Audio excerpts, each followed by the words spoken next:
நீங்கள் பார்த்துக் கொண்டிருப்பது உங்கள் விஜய்.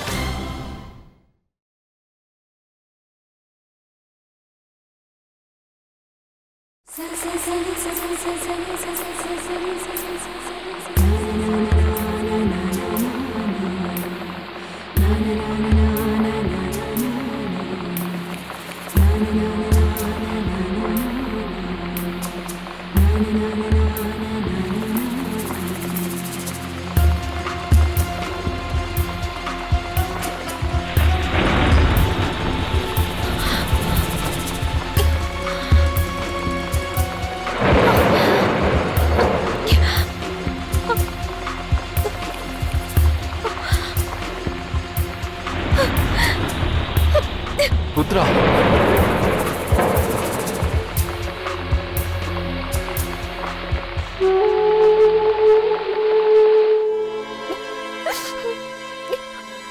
அண்ணே, நீங்க போன இடத்துல போட்டோ எடுத்திருப்பீங்களா? அதெல்லாம் காட்டுங்க. சீக்கிரம் காட்டுங்க. பொறுமை காட்டுறேன். அப்புறம் நான் என்னுடைய ஹனிமூன் போட்டோவும் காட்டுறேன். ரொம்ப காமெடியா இருக்கும். அட சித்தி,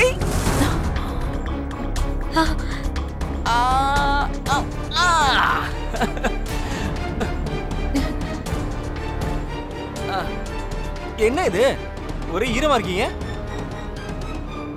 இன்னைக்கு மழை வந்து சொதப்பிடுச்சுல்ல? சரி, நீ சொல்லு, எப்படி இருந்தது உன்னோட ஹனிமூன்? ஐயோ, ஃபர்ஸ்ட் கிளாஸ், சூப்பரா இருந்துச்சு.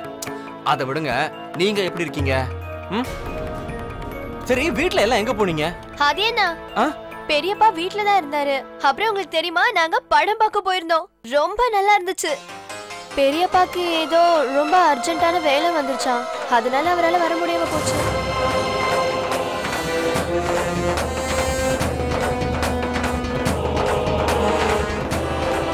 என்ன உத்தரமா இது? முழுக்க இப்படி நனைஞ்சு வந்து நிக்கிறீங்க. இருங்க, நான் உங்களுக்கு போய் டீ போட்டு எடுத்துட்டு வரேன். வேண்டாம் சிட்டு, எனக்கு டீலாம் வேண்டாம். ரொம்ப லேட் ஆயிடுச்சுல, நான் போய் தூங்க போறேன். தாரா, பிரீத்தி, நீங்களும் போய் தூங்குங்க. அதே நீயும் களைச்சு போயிருப்பல, போய் தூங்கு. அம்மா, அக்கா கூட எனக்கு கொஞ்சம் வேலை இருக்கு, நான் அப்புறம் வரேன். Okay, good night. போலாம். சரி.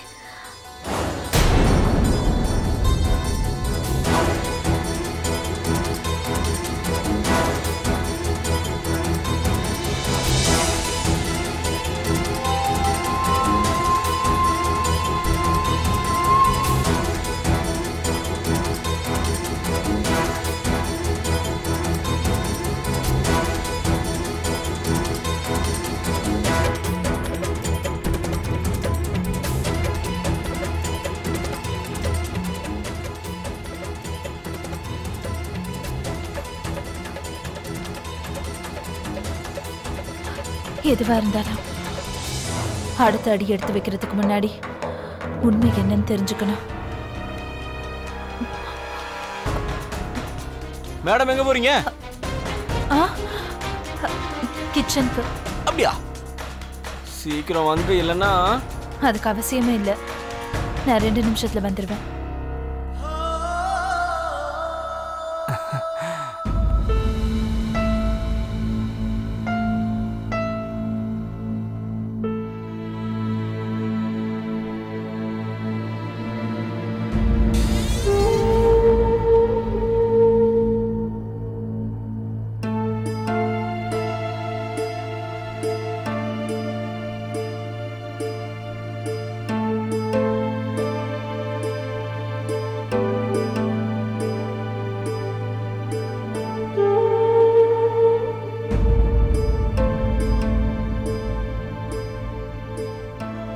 நீங்க என்ன தேடி வரக்கூடாது. நம்ம நடந்துக்கிட்டது சரியில்லை. எனக்கு நல்லாவே தெரியும், இதுல தப்பு உங்களதும் இல்லை, என்னோடதும் இல்லை. ஆனா இருந்தாலும் எது நடக்க கூடாதோ அது நடந்துருச்சு. இனிமே நான் இந்த வீட்டுல இருக்கிறது நல்லதில்ல. நான் நீங்க எதுவும் பேச வேண்டாம். என்ன இப்படி விட்டுருங்க. நான் கொஞ்ச நேரத்துக்கு தனியா இருக்க விரும்புறேன். ப்ளீஸ் இங்க இருந்து போயிடுங்க மாமா.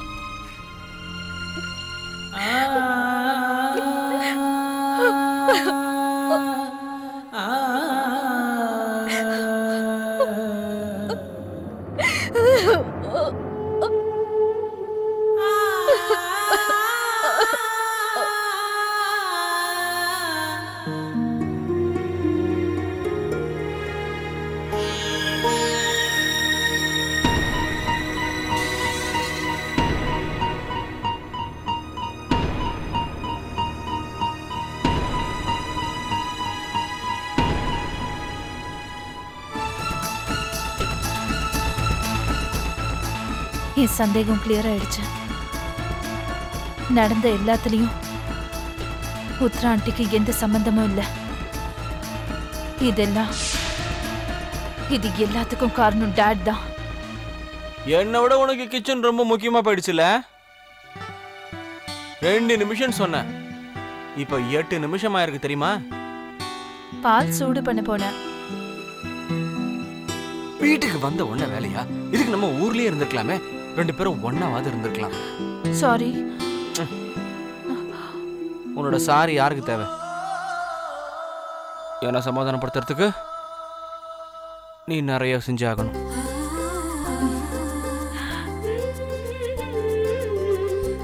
சரி.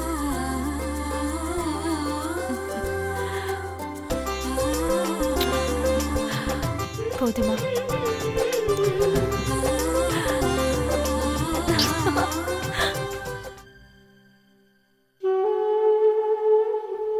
உன்னோட ரூம்ல இருந்து என்ன வெளியே அனுப்பிச்சிட்ட உத்ரா. ஆனா உன் மனசுல இடம் பிடிச்சிருக்கிற என்னை எப்படி வெளியே அனுப்புவ? அம்மாடி, நெருப்புக்கு பக்கத்துல பஞ்சு வந்ததுன்னு வச்சுக்க, பஞ்சு பத்திக்கிறது தடுக்க முடியுமா? கிட்டத்தட்ட பொண்ணும் பஞ்சு மாதிரி தான், நீயும் பத்திக்கிட்டு தானே ஆகணும்.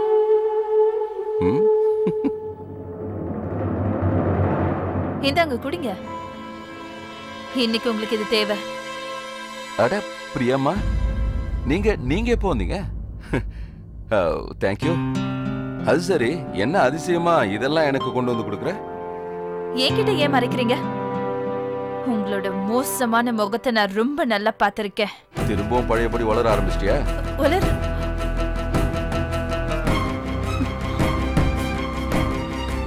நான் என்னோட வளரலை எதுக்காக ஆரம்பிச்சிருக்கேன்னா, ஏன்னா நீங்க உங்களோட வேலைய மறுபடியும் ஆரம்பிச்சிருக்கீங்க.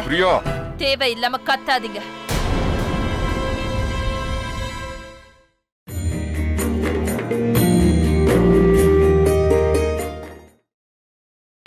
நீங்கள் பார்த்துக் கொண்டிருப்பது உங்கள் விஜய். ஏன்னா நீங்க உங்களோட வேலைய மறுபடியும் ஆரம்பிச்சிருக்கீங்க. தேவை இல்லாம கத்தாதீங்க. நீங்க பேசுறதை யாராவது கேட்டாங்கன்னா, எனக்கு மட்டும் இல்லாம அவங்களுக்கும் உங்களோட உண்மையான முகம் என்னன்னு தெரிய வரும். உங்களுக்கு கொஞ்சம் கூட வெக்கம் இல்லையா? ஒரு திருடன் கூட தான் வீட்டுல திருடுறதுக்கு பயப்படுவான். ஆனா நீங்க என்ன பண்ணீங்க? உங்க மனைவியோட தங்கச்சி கற்புல கைய வைக்க நீங்க முயற்சி பண்ணிருக்கீங்க.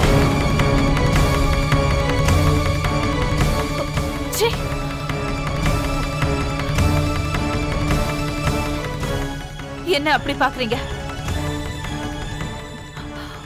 நான் உங்களையும் உத்ரா ஆண்டியையும் டெரஸ்ல பார்த்தேன். நீங்க உத்ரா ஆண்டி கிட்ட பேசினது எல்லாத்தையும் நான் கேட்டேன். அப்புறம் உண்மை என்ன நான் தெரிஞ்சுக்கிட்டேன். நீங்க தேவையில்லாம எதுவும் பேச வேண்டாம். நாளைக்கு உங்களுக்கு இது தேவைப்படும். நான் எல்லார்கிட்டயும் உங்களை பத்தின உண்மையை சொல்லும் போது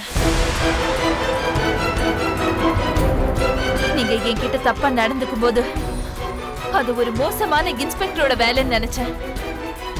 நான் உண்மையிலேயே என்ன நினைச்சேன்னா, உங்க வீட்டுல இருக்கிறவங்க மேல நீங்க உண்மையாவே அன்பா இருக்கீங்கன்னு. நீங்க உத்ரா ஆண்டியும் தாராவையும் வீட்டுக்கு கூட்டிட்டு வரும்போது நான் என்ன நினைச்சேன்னா, அவங்க நம்ம வீட்டுல ஒருத்தரா நினைச்சு அவங்களுக்கு ஆதரவு கொடுக்குறீங்கன்னு. நான் அப்படி யோசிச்சது எவ்வளவு பெரிய தப்பு. ஆனா நீங்க என்னன்னா, எப்பவும் கேவலமான ஆளாதான் இருந்தீங்க, அப்புறம் கேவலமான ஆளாதான் இருக்க போறீங்க. நான் முதல்ல சும்மா இருந்தேன். ஏன்னா நான் என் குடும்பத்தை காப்பாத்தணும்னு நினைச்சேன். ஆனா இப்போ அதே குடும்பத்தை காப்பாத்துறதுக்காக நான் சும்மா இருக்க மாட்டேன். நீ மட்டும் அந்த மாதிரி ஏதாவது பண்ணனா அதோட விளைவை பத்தி நீங்க கவலைப்படுங்க.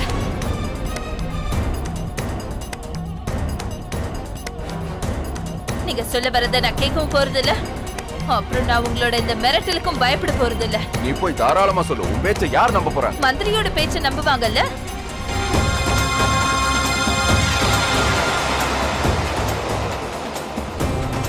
மறந்துட்டீங்களா? உங்களை பத்தின எல்லா உண்மையும் சொல்றதுக்கு அவங்க ரொம்ப ஆவலா இருந்தாங்க. என்னாலதான், என்னோட குடும்பத்துக்காக தான் அவங்களோட வாயை மூடிட்டு அவங்க சும்மா போனாங்க. இப்ப புரிஞ்சிருச்சுல உங்களுக்கு ஏன் இது தேவைன்னு. குடிங்க. என்ன நாளைக்கு காலையில நிரந்தரமா உங்களோட போதை இறங்கிற போது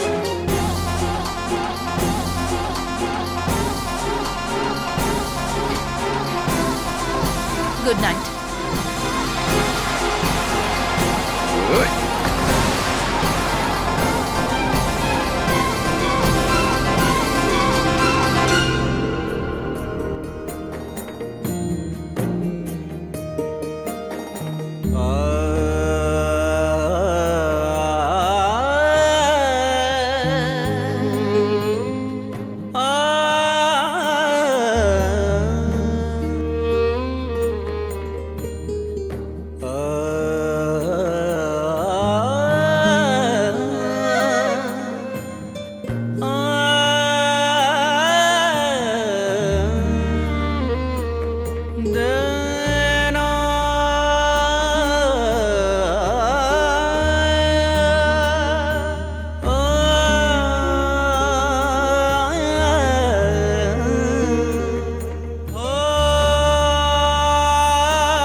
நீங்க விரும்பினா கௌதம வீட்டுக்கு கூட்டிட்டு போலாம்.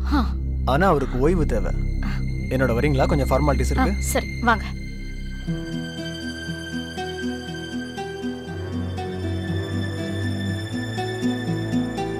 நீ என்ன யோசிக்கிற? நீ வீட்டுக்கு போயிடுவ, எனக்கு என்ன ஆகும்? நான் உனக்கு எல்லாத்தையும் முதலையே சொல்லிட்டேன் கரண். எப்படியும் வித்யா உன் வாழ்க்கையை விட்டு ரொம்ப தூரம் போறான். இது அவளே என்கிட்ட சொன்னா. அப்புறம் என்ன ப்ராப்ளம்? ப்ராப்ளம் வித்யா இல்ல கரண். விஷயத்தை கொஞ்சம் புரிஞ்சுக்க முயற்சி பண்ண. என் அம்மா, என்னோட குடும்பம், அப்புறம் இந்த சமூகம், இவங்கெல்லாம் நம்ம 2 பேரோட உறவை என்னைக்கும் ஏத்துக்க மாட்டாங்க. எல்லாருமே நம்ம 2 பேருக்கும் எதிராக தான் இருப்பாங்க. இன்னைக்கு இல்லைனாலும் ஒரு நாள் நம்ம பிரிஞ்சுதான் ஆகணும் கரண். பிரிய வேண்டிய அவசியம் இருக்காது. நீ இந்த உலகத்தை பத்தி கவலைப்படாத. நம்ம இந்தியாவில் இருக்க போறதே இல்லை. நாம அப்படி ஒரு நாட்டுக்கு போவோம். யாருக்கும் நம்மளை பத்தியும் நம்ம உறவை பத்தியும் கவலைப்படாதவங்க கிட்ட. நீ டென்ஷன் ஆகாத. நான் எல்லா ஏற்பாடையும் பண்றேன்.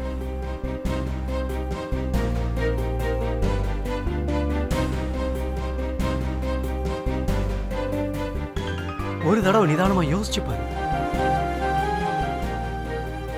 நம்ம 2 பேரும் சேர்ந்து இருக்கிறது இதுதான் கடைசி நாள். கௌதம் கண்ணா, உன்னை வீட்டுக்கு கூட்டிட்டு போலான்னு டாக்டர் சொல்லிட்டாருப்பா.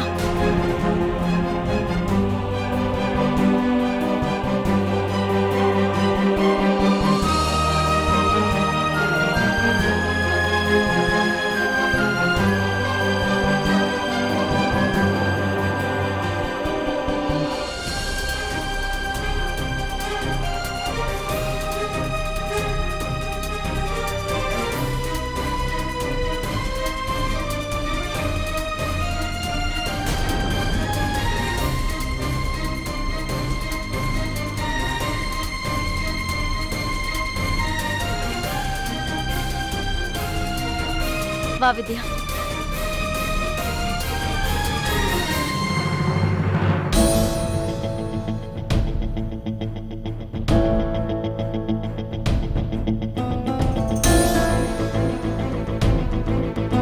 கரண்,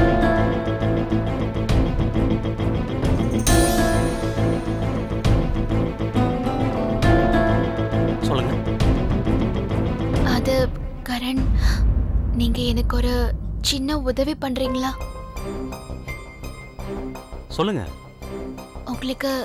உங்களுக்கு தெரியும்ல, அது என்னால தான் கௌதம்க்கும் ஆர்த்திக்கும் நடுவுல தப்பான அபிப்பிராயம் ஏற்பட்டிருக்குன்னு. அதனால நான் என்ன சொல்ல வரேன்னா, அவங்க 2 பேரும் மறுபடியும் சேரணும்.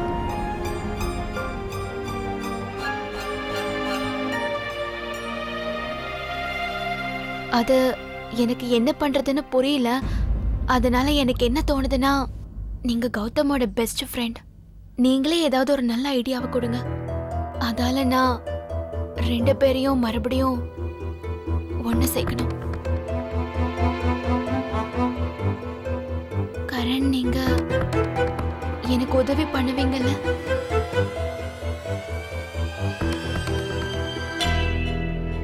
கண்டிப்பா. நானும் இதைத்தான் விரும்புறேன். கௌதம்க்கு உண்மையான காதல் கிடைக்கணும்னு, அப்புறம் அவன் நிரந்தரமா அவங்களோட சந்தோஷமா இருக்கணும்னு.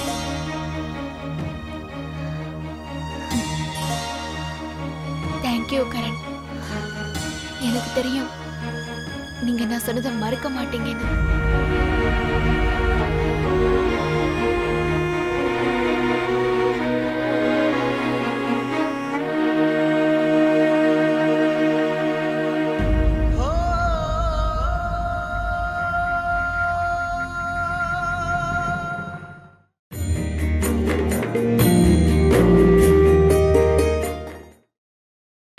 நீங்கள் பார்த்துக் கொண்டிருப்பது உங்கள் விஜய்.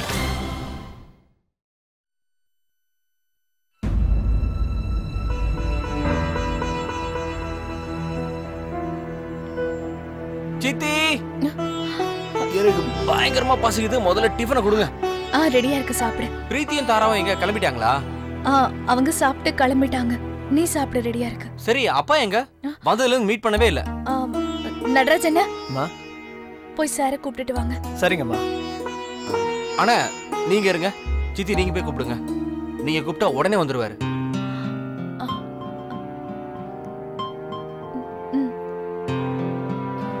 ஆண்டி, ஆண்டி நீங்க இருங்க, நான் போய் கூட்டிட்டு வரேன்.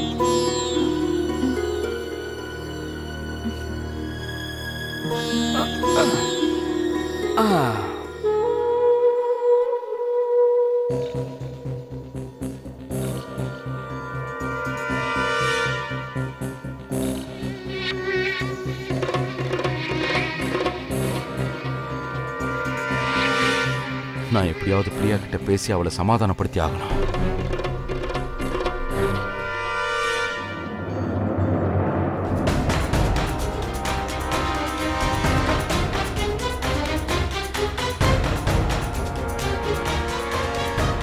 நீங்க சரியான ஆள்தான். கீழே எல்லாரும் உங்களுக்காக காத்துட்டு இருக்காங்க. அப்புறம் நீங்க உங்களோட கஷ்டத்தை நீங்களே தேடிக்கிறீங்க. சரி, நான் வேணா ஒண்ணு பண்றேன்.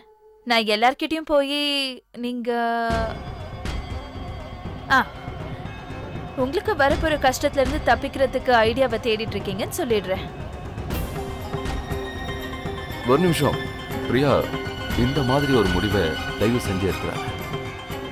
விஷயத்தை கொஞ்சம் புரிஞ்சுக்க முயற்சி பண்ண. அவசரத்துல கால் தவறி கீழே விழுந்து அடிபடுறது இல்ல, அந்த மாதிரி நினைச்சேன். என்ன நம்ப, அது ஒரு விபத்து. இனிமேல் எப்போ நடக்காம நான் பார்த்துக்கிறேன். நடந்ததை ஒரு கெட்ட கனவா நினைச்சு மறந்துருக்கேன். எனக்கு உங்களை பத்தி நல்லா தெரியுங்கிற விஷயத்த நீங்க அடிக்கடி மறந்துடுறீங்க. நீங்க எப்படிப்பட்ட ஆள் நீங்க எனக்கு நல்லா தெரியும். நீங்க எப்பவும் மாறவே மாட்டீங்க. இப்ப நீங்க என் முன்னாடி கையெடுத்து கும்பிட்டு இந்த விஷயத்துல இருந்து தப்பிச்சிடுவீங்க. ஆனா இந்த ரூம்ல இருந்து வெளியில போனதும் பிரேமானந்தோட உண்மையான முகத்தை காட்ட ஆரம்பிச்சிருவீங்கல்ல. I'm sorry. உங்களை பத்தின உண்மையை சொல்றதை யாராலையும் தடுக்கவே முடியாது.